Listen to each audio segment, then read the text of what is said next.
who's back? So today in this video, we're just going to be seeing what if the U.S. joined the Central Powers. Now, this is a 1960 map. I know it's not perfect. There's like some industries like Qingdao. It's supposed to be occupied, and like other stuff here. Like I think there was some combat in Libya, and also I didn't even do the Ottoman Empire. Uh, just I think Russia had a little bit of gain here, and then the British, they weren't pushing. Well, no, the Arabs had revolted, so we can also color that in as just on top. Yeah, so this is the war in 1916, and we're going to see what happens if the U.S. joins the Central Powers. Now, yes, I know this is unrealistic. I know. Let's just assume that, like, they never forgot 1812 Germany, that whole Zimmerman telegram, and the Lusitania sinking. Like Britain could sink the Lusitania, maybe, and maybe they're like fighting for influence, just tension, tension. So I'm gonna go. So let's assume the U.S. joined the Central Powers. Now, this is about the time of the war where the U.S. joined. Germany looks like they're doing okay, but there's obviously a blockade here. So and also another thing, Japan and China, they were also in the war. So there could be some fighting over here, but let's just go back to the U.S. The U.S. joins the Central Powers. I really don't know. But maybe they want to get Canada again. They just never forgot. So, Hawaii and East Coast. Alright. And also, the U.S. had control of the Philippines, which should be mentioned since that's going to be important for later. Alright, so the war is going on. As you see, the U.S. joining is a big problem for the Entente because Britain was doing a lot of trading with the U.S. and that's just all gone. But also the U.S. loans to Britain are probably not going to be repaid, so that's another problem. So in the opening weeks of the war, the U.S. Army at the start when they joined in 1917 was kind of pathetic. They had I think they had a smaller army than Greece. And that's not going to go so well for them. So they're not really going to be able to do much. But their navy was actually pretty good. It was around Germany size. And Britain was obviously number one. Then number two was Germany. And I think after that, the U.S. had a very big navy. Even in 1910. Or 1960. Alright, so the U.S. starts their offensives. They go into Canada's south here. And they push a little right there. And they start invading. Now, and I don't think Canada will just fall like they would in modern times. Once again, most British soldiers are in Europe, but they're not going to roll over Canada right away. And same things in Vancouver. The U.S. tries to push over here. And to help their push, they also cut off the Canadian railway or highway here, and they also reach this lake. So now no supplies can reach the Pacific, and it's just going to be bad for them. And I don't know. This front line is very big, so the U.S. Let's just assume the U.S. pushes them. Once again, they're probably just focused on the major cities. Now, Canada's knows that they're lost, but they're just going to try to invade Maine, They're kind of screwed, so what else is there to do at this point? So they're going to invade Maine, and while the U.S. is still kind of mobilizing here. Now, back in Europe, this is a big problem. All of a sudden, British forces are going here. But Germany is rejoicing right now. Austria-Hungary is starts an offensive into Italy, which just kind of goes the same here. Now, the Entente is still the Entente, so Russia's still going to collapse into a bunch of states, and that's really that. Western border, I don't think would change much, just because even if some British soldiers left, it would it's just trench warfare right now. It's like the meat of the war right here, and also over here. Meanwhile, all the way over in Asia, the Japanese Navy, they have consolidated the Pacific here, and the U.S. is probably not even trying to reinforce this, truthfully. So they're just going to take over that island, and different Japanese naval landings take place all over the Philippines here. Another landing takes place in the south, which pushes out a little bit, and the invasion of the Philippines has begun. Britain also begins their own invasion as colonial forces land here on this island, and just in general, the Philippines is in pain, in a lot of pain. Alright, so Russia, at this point, is not doing so hot. So, even though they are doing okay against the Ottomans, they're losing their home front, and Germany sends a little guy, Lenin, to St. Petersburg, which we're going to see what he's going to do in a second. But back to America, the U.S. They will invade Vancouver Island just so they can cut off like this whole area.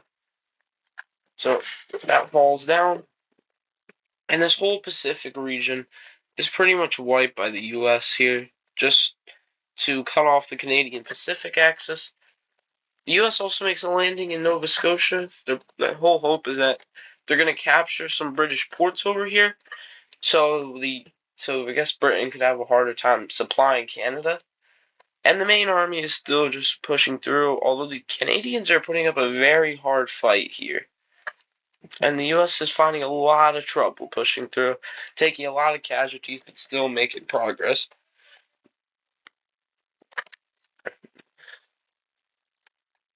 Alright, and Russia? There goes Russia. So, as you can see, Russia's collapsed and they have dropped out of the Entente. Now, Russia's going through a whole civil war phase. I'm not mapping that out. But let's just assume Soviets take over. No more war. So now the German forces are coming west, and the Entente gonna have trouble stopping it. Now Germany is not doing necessarily great.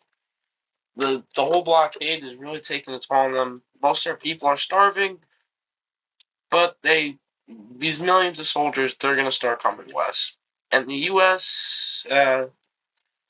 starts to get their act up. They wrap up the invasion of Canada and the whole Ontario region. And they also cross over into this area across the St. Lawrence River, and this is where most of Canada's population lives. So Canada's really screwed after this, as the U.S. they practically just wiped the floor with them. Meanwhile, over here in the east, all of Nova Scotia has been seized by the U.S. naval landing, as well as some other western ports like Newfoundland. Canada's whole invasion just ends as the U.S. just cuts Canada too. They take over the mouth of the St. Lawrence, New Brunswick falls, and after that, just Canada basically capitulates. So I'll just put them as occupied. Also, Newfoundland is also probably seized by the U.S. And there we go. Now, I forgot to put some British stuff here in the Pacific. Britain had the Bahamas. They had Bermuda too. Belize, and I think some in South America joined the Entente. Not fully sure, but now the U.S. is going to seize this. Naval supremacy, the European coastlines, like around here, this is all European control, but everything in the Americas, the U.S. is starting to ramp it up. Meanwhile, all the way in Asia, Philippines, no more. as that's all gone. And now the British and Japanese are trying to seize Hawaii, although it probably won't work. In the south here, the U.S. is getting ready to naval invade some areas. Hold on. With a landing in Belize. Probably not Belize. No. We're landing in Belize, the Bahamas, and an invasion of Jamaica. So the U.S. is pretty much just island hopping. And Bermuda is put under siege, so I'll just represent that like that. And is currently being blockaded away. And after that, well, Britain is basically just gone. They're just gone. Meanwhile, in the West, the Germans put serious pressure here. You start invading into Belgium. You're going into the north. And they have moderate success, although, once again, trench warfare is a thing. The French are fighting very hard, and Germany is starving. But also, they don't have the U.S. soldiers. So that's kind of going to hurt them as well as this whole just thing. And Paris, it gets pretty close, but it's safe. What's not safe is Venice. That falls. So does most of Italy, actually. It's just gone. The only real good news for the Entente is that Greece has joined, and they're gonna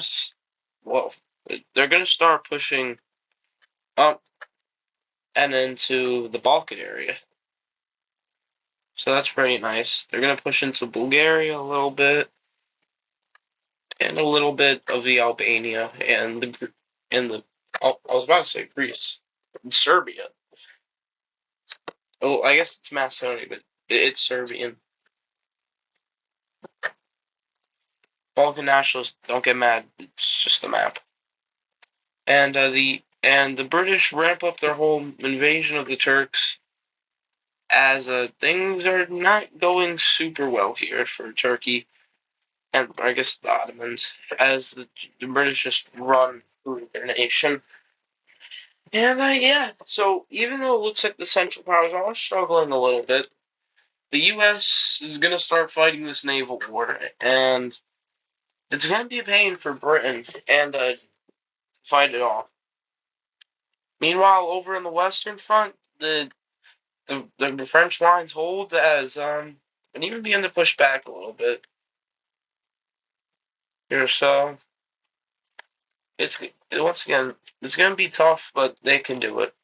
Over in the South, however, it's not going so well. Austria-Hungary's having protests everywhere, pretty much. As the Entente begins to push further and further, the British occupy Bulgaria, and Bulgaria officially surrenders. That is not good. They push deeper and deeper into the Balkans until they just. And they really aren't opposed by anyone. Since Germany's armies have left here, Turks are not going to do anything. Speaking of Turks not doing anything, Constantinople sieged, and Izmir is naval invaded. Yeah, it's naval invaded. Over in Hawaii, the British actually do land on Honolulu and some other smaller islands, but the U.S. actually defeats them, which is pretty surprising. So they had a failed naval invasion. And way, way over here in the Ottoman Empire, the British just keep pushing, and it's becoming kind of clear that this whole war thing isn't going to go well. It's going to be very painful, and the British and French even begin to slightly push the Germans back, although they stop since they don't have any manpower. Once again, because of the U.S. And the two sides finally, at this point, agree to a peace deal. So I'll draw that out now. Alright. And this is the final map. So, as you can see, there's a little compromise here. Nothing changed in Western Europe, but around the world there are a lot of changes. Starting out in North America, the U.S. gets Canada, They get the entire British Caribbean and Guyana and French Republic are left free as American puppet states. Over here in Europe, Germany does keep their eastern regions, although the Soviet Union does still exist. Okay, still exists. Austria had to give up a little bit of land, but it's not really that much. And down here in the Balkans, Serbia is left free, but once again, they have to give up some land to the Bulgarians. Greece got Izmir. France got a bit of Syria. Britain got some land in the Ottoman Empire. Romania got Moldova, but lost to Georgia. And over here in Asia, the Philippines is given back to the U.S. and Australia gets the German territory right here. So overall, that's it. What happens next?